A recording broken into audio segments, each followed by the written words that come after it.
понатаму, уште има дебати околу терминот nationality. Терминот nationality е државјанство. Таква е и конвенцијата на Советот за Европа за државјанство, која на англиски се вика за nationality, која што во член 1 вели дека nationality е правната врска меѓу индивидуата и државата. Значи се работи за државјанство. На англиски етничката припадност е ethnicity. И таков е и нашиот превод и грчкиот превод, со тоа што валиден текст е англискиот.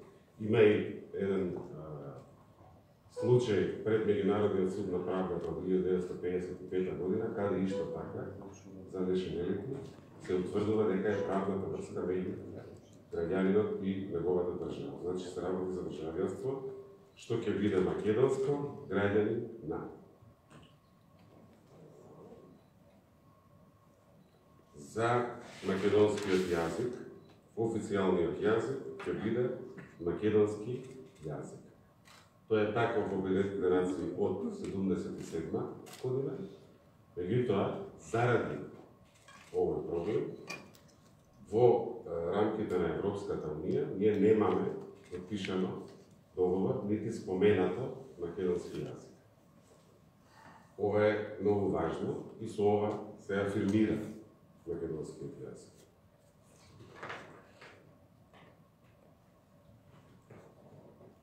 Во членот 1 има врска со членот 7, каде што ќе поминеме исто така. Термините Македонија и македонски го имаат значењето дадено во член 7, врската меѓу 1 и 7. Во 7 е етничката припадност. Во 7 се идентитетските одредници, македонски народ и така натаму. Ќе дојдеме и до таму. Ова се меѓународните кодови кои што остануваат МК и МКД со исклучок на регистарските таблички. Одиме понатаму.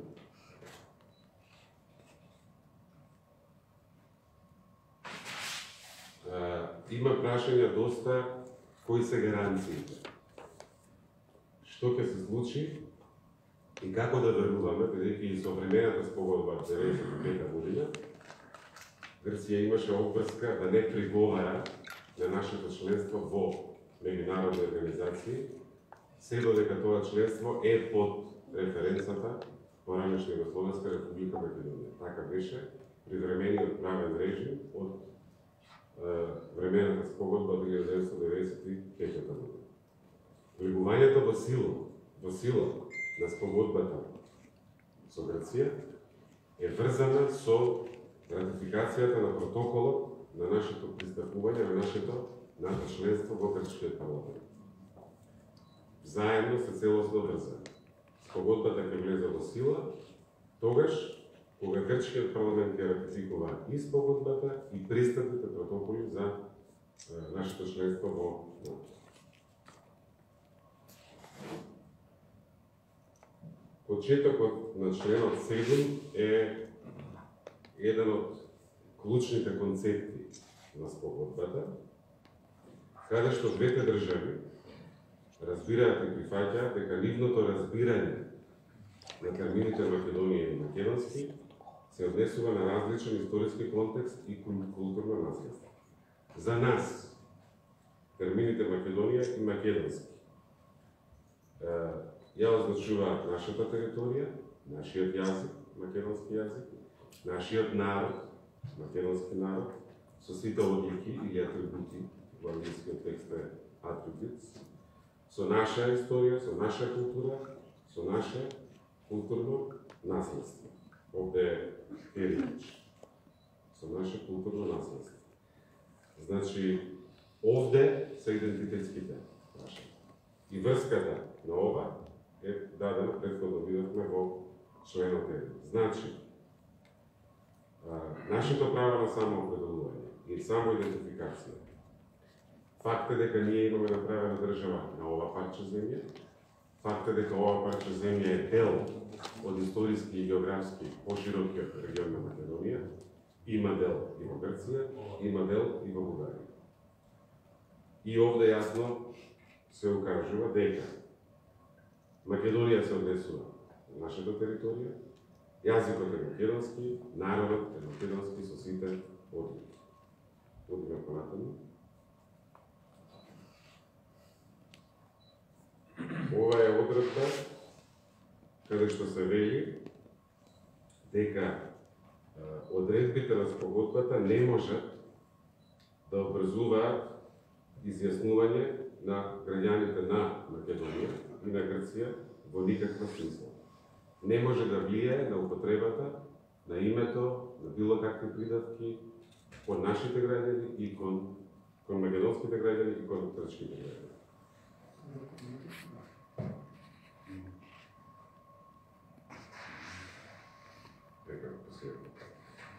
Ке кажам и нешто што исто така е актуелно, јас ова го повторив неколку пати и во моите настапи пред традиционалните медиуми и преку социјалните мрежи во делот на уставните амандмани. Тие не се напишани, ниту се преговарани. Уставните амандмани ќе ги формулира Собранието на Република Македонија. Со големо квалификувано мнозинство, двотретинско, со јавна дебата, со расправа по комисии, тоа е процес од цврсти рокови, кои што се утврдени во деловникот на Собранието на Република Македонија. Поентите на 4 уставни амандмани се: еден се однесува на географската одредница Северна кон името Македонија, вториот се однесува да не ги чекаме границите, уште подцврста гаранција дека нашите граници се тука за да останат, уште поголем чекор од немање територијални претензии, што исто така е дел од спогодбата. Ниту Грција има кон нас територијални претензии, ниту Македонија има кон Грција територијални претензии. Грижата за припадниците на македонското национално малцинство во соседните земји ќе се прошири на грижа за правата на целата диаспора на Република Македонија во целиот свет. И конечно, во делот на преамбулата, нема да се чепка ништо од државно-правниот наратив, кој што почнува од Илинденското востание, преку Аснон до референдумот за независност 8 септември 1991 година, туку ќе ги конкретизира, поединечно ќе ги наведе конститутивните одлуки на Аснон. Тоа се поентите, формулациите не постојат. Нити се преговарали, нити тоа е наша работа, а телото е срцето на нашата демократија, Собранието. Благодарам, повелете прашање. Колеги, повелете, кој ќе започне? Имаме прашање? Тамара. Сега за последното рековте дека грижата за националните малцинства ќе се прошири кон заштита на диаспората. Дали тоа поистоветување на националните малцинства како диаспора? Диаспора е нешто друго. Ако не се лажам. И второ прашање, дали може би требаше отворено да се објасни вака договорот, дали може би една недела пред референдумот, помалку од една недела на 5 дена, малку за доцент. Ние ќе почнеме од второто, постојано и директно со граѓаните и преку вас како медиуми и непосредно исто така преку социјалните мрежи, постојано зборуваме за договор и постојано зборуваме за придобивките. Јас не знам дали можам повеќе да зборувам во тоа што го зборувам и мислам дека се додека не настапи мајкот на полноќ во четврток во 27 септември, должност ми е и нас на сите како на влада е постојано да повторуваме и да објаснуваме. Живееме во време кога граѓаните се бомбардирани со информации, меѓутоа и со дезинформации од разни страни.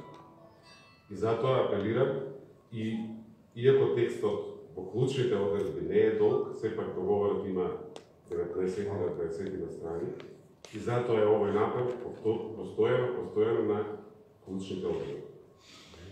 Во однос на првото прашање, се работи за чекор кој што нашиот устав ќе го приближи кон европското уставно компаративно право. Ние по ова прашање имавме уставни амандмани во 1992 година, пред да влеземе во членство во Обединетите нации. Уставниот амандман 2 од 1992 година реафирмираше дека оваа грижа не значи мешање во внатрешните работи на соседните држави. Исто така, спогодбата има одредба која што вели дека оваа спогодба не ги ослободува страните, ниту нас, ниту нашите комшии, да не почитуваат претходно преземени обврски по меѓународни конвенции, што вклучува и конвенции за заштита на човекови права. И тоа е клучната заштита, во смисла на човекови и малцински права. Оваа спогодба не допира права.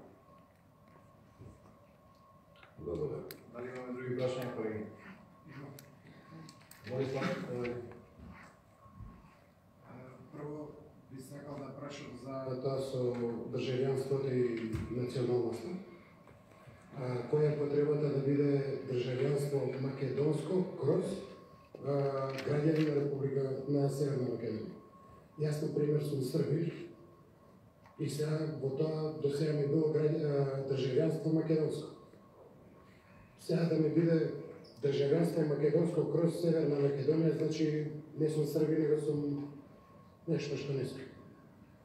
Државјанство е врската на граѓанинот со неговата држава. Ако се го отворите сегашниот пасош, кај државјанство ќе припишува македонско. Ние сме мултиетничко општество, имаме македонски народ, имаме делови од други народи, албанци, турци, срби, власи, роми, бошњаци. И во таа смисла овде не се определува етничката припадност. Членот 7 зборува за народ, зборува за културно наследство, таму се идентитетските води. Во оваа одредба од членот 1 се зборува само за државјанство и државјанството, бидејќи живееме во Македонија, е македонско, коса црта, граѓани на Република Северна Македонија. Тоа ми беше прашањето, таа косата црта граѓани на Република Северна Македонија, во тој случај нема потреба од првото или нема потреба од второто. Едното определува националност, другото... Значи не е националност. Националност е термин што во традицијата правна на поранешна Југославија се однесуваше на етничка припадност на народите што живееа во една од 6 републики. И имавме националности и имавме народности. Народности се однесуваше на етничката припадност на тие што живееа во една од двете покрајни. Се работи само за државјанство. Второто прашање ми е околу реклата во Уставот е пишува дека од Северна Македонија од Илијанското остане на Балканите. Чиј празник е Илина?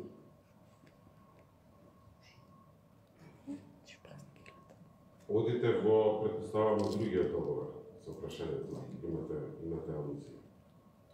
Значи, во нашиот регион Балканот имаме многу богата историја, многу испреплетена историја. Целта на комисиите што ги формиравме и со Бугарија, и со Грција, со Бугарија комисијата имаше првичен состав, со Грција се уште не ги да комисијата се формирали, е како историските наративи на нашите, на Македонија и на нашите соседи да не бидат еден против друг, туку да бидат покомплементарни. За нас, Илијаденското востание е еден од столбовите на кои што почива македонската држава. 2 август 1903 година. Бугарија има друг поглед. И задачата на историчарите, не на политичарите, е како да најдат заеднички јазик и како тоа да не биде непомирно.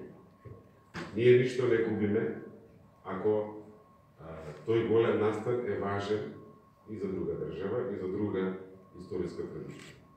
И последното прашање ми е околу гаранциите што беше за договорот, което што гарантира дека договорот ќе биде исполнуван со оглед дека Грција не го исполнува, не го ратификуваше ни претходниот договор, кој гарантира дека она ќе го ратификува овој. Нити Европската унија, нити НАТО, нити Грција не го исполнува судот во Хаг, која донесе пресудата во наша полза. И трета работа за истото тоа е дали тоа е единствена пречка за влез на Македонија во ЕУ? Значи, мислам дека доволно созреавме како општество да се соочиме со реалноста. Патот кон ЕУ и кон НАТО, каде што е членка Грција во двете семејства, води преку надминување на овој проблем. Тоа може да не ни е пријатно, меѓутоа таква е реалност. Сите лидери, почнувајќи од генералниот секретар на НАТО Столтенберг, па до лидерката на Германија, канцеларката Меркел, која што не посети во 27-миот роден ден, укажа дека нема план Б. За да седиме на таа маса, сите што веќе седат треба да сакаат да бидеме таму. И патот е преку надминување на проблеми, зголемување на доверба, правење пријатели, бидејќи утре треба да станеме сојузници.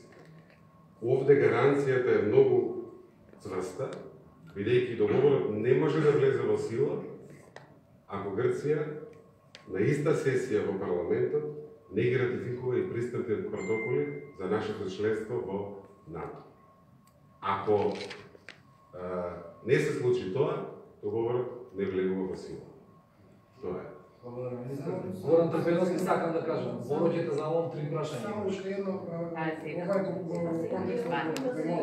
Боро ќе те замолам и дозволиме и на другите. Министре, мене ме интересира за четвртиот амандман. Во јавности во сите дебати има и за и против дека некој вика ќе се брише асмом одлуките Крушевската република. Вие сега кажавте јасно. Дали хубаво свати дека нема ништо да се чека од Дилинден, туку дека ќе се разгледат одлуките на АСМО. Ќе се именува конкретни конститутивни одлуки на АСМО. Вие читам има една одредба за обединување на Македонија и така натаму. Само че поединечно ќе Тоа не е се одлуки. Одлуките ќе се направат. Конститутивните одлуки на АСМО. може по-прашање Боро ќе те замолам. Сонја, Председателот Имаха прича дека нема да гласа, ве изненадили ли ваквиот став на шефот на држава?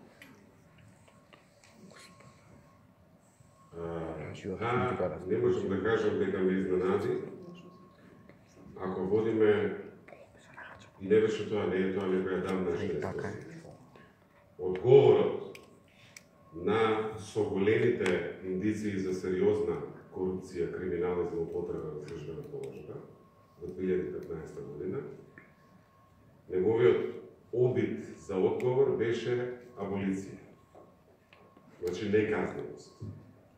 Слушнавме што се случува, одговорот од таа канцеларија беше неказненост. Имавме, после тешка, длабока, морална, политичка криза на неказненост, избори парламентарни во 2016 година. Се формираше парламентарно мнозинство. Уставот вели, председателот на Република Македонија е должен да го даде мандатот на тие партија или партии, коалиција од партии, што има парламентарно мнозинство. Толку се тегнеше целиот процес, што стигнавме до 27 април 2017 година, најцрниот ден за нашата демократија од 1991 година. Тој често се повикува дека е тука да се брани уставот, меѓутоа уставот не може да се брани со кршење. Председателот е должен да го даде мандатот на формирано парламентарно мнозинство. Ние не сме председателски систем. Ние сме парламентарна демократија. Председателот нема резолутивно вето. Не може да каже на парламентот, после прво гласање, има право да одложи и да рече, јас имам забелешки, размислете, го враќам кај вас повторно. Законот за ратификација на спогодбата со Грција, кога беше изгласан вториот пат во Собранието на Република Македонија, Уставот вели, председателот е должен да подпише. Значи, не може да се брани Уставот, прекршувајќи го. Председателот не може да биде и Уставен суд, и Собрание. Ние сме демократска држава. Си имаме фалинки, меѓутоа сме демократска држава. Во секоја демократија, што значи демократија? Демократијата значи гласање. Граѓаните си ја бираат кој ќе им служи со гласање. Имаме локални избори, имаме парламентарни избори. Најдемократското средство е кога граѓаните ќе ги прашате за некоја конкретна тема, директно да кажат што мислат. Најдемократско средство во секоја демократија е референдум. Да се каже за ова прашање, заради кое што изгубивме многу генерации, 27 години нерешен спор, да се каже после најава во кампања ќе има референдум, кога и да има заедно прифатливо решение со Грција на маса, ќе ги прашаме граѓаните, ќе има референдум, да се каже дека не се гласа, е срамно бегство од одговорност, и тоа не се кажува од Македонија, туку се кажува преку океан. И јас имам пред се како граѓани голем проблем со тоа, бидејќи само тие што ќе гласаат, ќе учествуваат во одлуката за нашата иднина. Не можете да седите дома, а да влијаете врз одлуката. Ако има еден глас повеќе не, против, јас сум против членството во ЕУ, НАТО, прифаќајќи го целосно договорот со Грција, ние ќе се поклониме и ќе кажеме оваа работа не поминува. Меѓутоа, само тие што гласаат можат да влијаат врз таа одлука. Ако мнозинство, големо, граѓаните кажат да, дури да нема цензус, тоа ќе биде земено предвид, меѓутоа ситуацијата ќе се врати во Собранието на Република Македонија. Затоа да не се учествува со свој глас во ваква крупна одлука е бегство од одговорност. И да расчистам уште една дилема. Сите сакаме да најдеме начин да влеземе во ЕУ НАТО без да го решиме овој проблем. Реалноста е таа. Како што е реалноста дека ноќ доаѓа после ден, а после тоа се разденува и пак има ноќ. И не може да се каже, јас сум за ЕУ и за НАТО. Кажи ми како. Таа е прва протокол по протокол и по устав. Прва, најодговорна позиција во нашата држава, на нашата нација. Должност е да се покаже патот. Одговорноста од немање визија е огромна.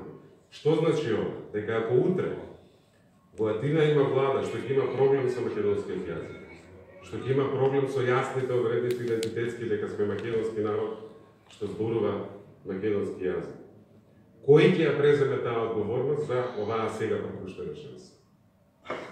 Последно прашање е Тамара Карчанска. Дали дека се работи на уставните амандмани? Да, тоа е задача на Собранието. Собранието го отвара процесот со 80 минимум пратеници. Текстот се гласа со помало мнозинство. Има расправа по комисии, има јавни дебати. Тоа е задача на Собранието. Дали се уклучи на тоа дека пратениците од ВМРО-ДПМН не почна единечно да се учествуваат во гласањето? Дали сметате дека може да обезбедите потребинско мнозинство и кој е крајниот рок пролонгиран до кога тоа би можело да се заврши од наша страна, да не ја загрози страната, да кажам, процесот во Грција, одложувањето, бидејќи го споведаме со нашето прифаќање во Грција, кој е крајниот рок до кога може ние да го завршиме? Благодарам. Сите велат, клучот е кај граѓаните. Ние сме вака во чекалнава со години. За НАТО сме од 2008 особено, иако тој пак година од 93 година, веќе 25 години. Кандидати сме за членство во Европската Унија од 2005 година, 13 години. Еве ја вратата, еве го клуча. На 30 септември, 6 дена од денес, сите заедно треба да решиме, не како партии, не како влада, не како опозиција, сите заедно граѓанството, македонскиот народ, деловите од сите други народи што живеат со нас, нашите сограѓани, ќе го употребиме тој клуч или не? Колку повеќе луѓе ќе речат да, сакаме да одиме напред, сакаме да влеземе во НАТО, тоа ќе ни донесе стабилност, ќе ја завери нашата државност, ќе создаде подобри услови за успешна Македонија, толку полесно ќе биде политичкиот процес во собранието, каде што ќе треба да се формира мнозинство од 80 партијаци.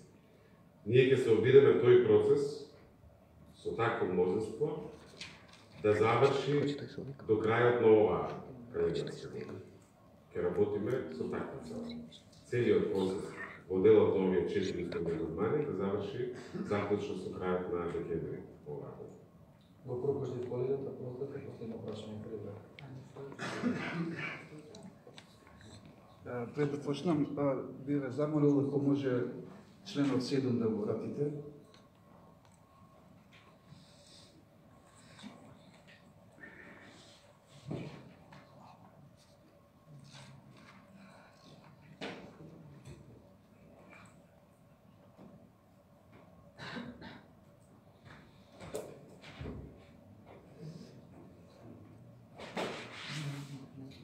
Не, од Македонија, македонци. Православно. Толкувањето на членот 7 уствари. Ново? Не.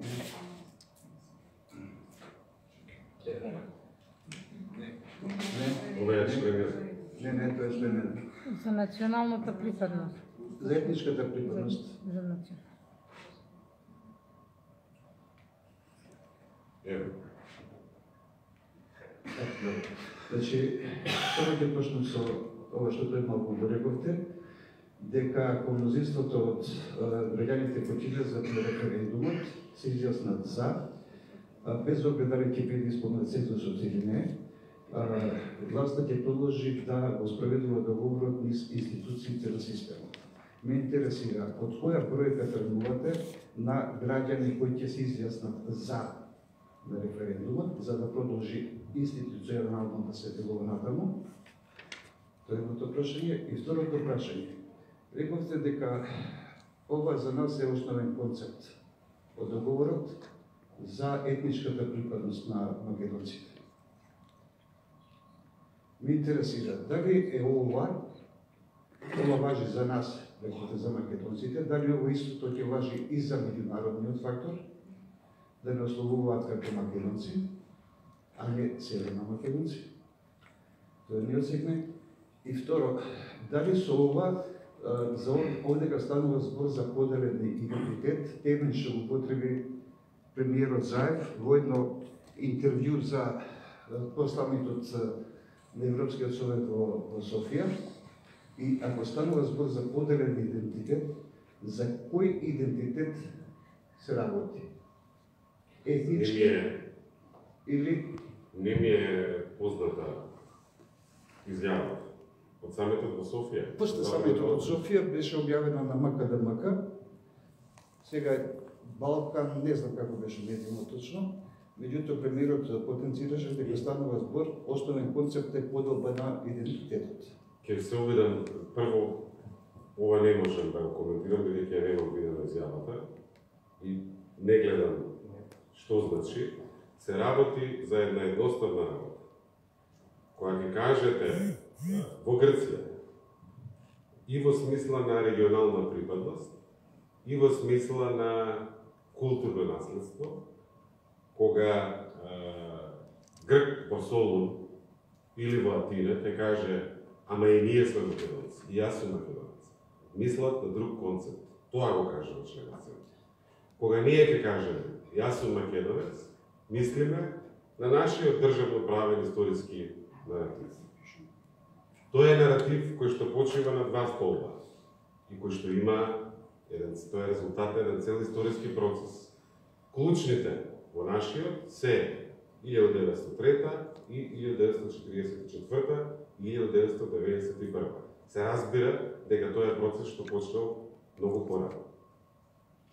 Тоа е контекстот. Никој не може нас во 21 век да ни спори право на самоопределување и право на самоидентификација.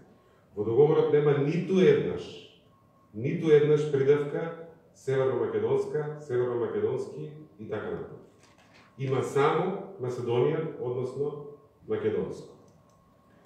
Името на државата, дистинцијата меѓу нашата Македонија, која што не е во целата, и нивната Македонија е со географската одредница север. Таа географска одредница не може нас да не направи, да не смени кои сме. Тоа го кажува членот 7. Ке има работа, бидејќи договорот е текст, ке треба да се реагира, ке има грешки од меѓународни медиуми, како што имаше грешки и до сега. Како што некаде не викаат Фироминус, или Слава Македонија, или вака, или така.